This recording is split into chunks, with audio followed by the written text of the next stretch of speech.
তারিখের ঘটনার পরিপ্রেক্ষিতে আমরা দেখেছি প্রতিবাদে পথে নেমেছেন মমতা বন্দ্যোপাধ্যায়। এদিকে মমতা বন্দ্যোপাধ্যায়ের পাল্টা পথে নামছে শুভেন্দু অধিকারী। কাল যাদবপুর এইচবি থেকে বিজেপির প্রতিবাদ মিছিলের ডাক। গতকাল আমরা দেখেছি যাদবপুর এইচবি থেকে হাজরা মোড় পর্যন্ত মিছিল করেন তৃণমূল সুপ্রিমো তথা রাজ্যের মুখ্যমন্ত্রী মমতা বন্দ্যোপাধ্যায়।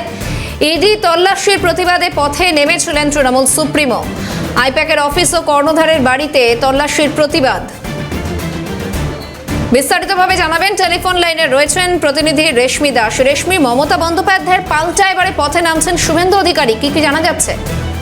একদম, দেখো, মমতা বন্দ্যোপাধ্যায়ের পাল্টা পথে নামছেন শুভেন্দু অধিকারী।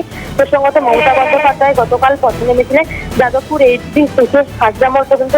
তার একটি প্রতিবাদ মিছিল ছিল। মূলত এই ইডি যে তল্লাশি অভিযান, অর্থাৎ আইপ্যাকের অফিস এবং প্রত্যেক জনের বাড়িতে ইডি তল্লাশি অভিযান, তার প্রতিবাদে পথে নেমেছিলেন মমতা বন্দ্যোপাধ্যায়। আর এবার পাল্টা পথে নামছেন শুভেন্দু অধিকারী। তারা যে পথে নামছেন, যে ইডি যে তল্লাশি অভিযান, একটি কেন্দ্রীয় অর্থাৎ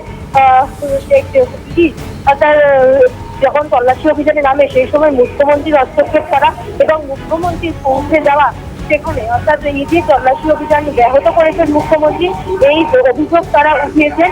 পাশাপাশি গুরুত্বপূর্ণ নথি সেখান থেকে বার করে আনার মধ্যে, অর্থাৎ ইডি যে তল্লাশি অভিযানটা ব্যাহত করার প্রচেষ্টা করেছেন মুখ্যমন্ত্রী, এরই প্রতিবাদে তারা পথে নামছেন। আগামীকাল এইচবি বাস স্ট্যান্ডে, অর্থাৎ যাদবপুর এইচবি বাস স্ট্যান্ড থেকে তাদের সেই প্রতিবাদ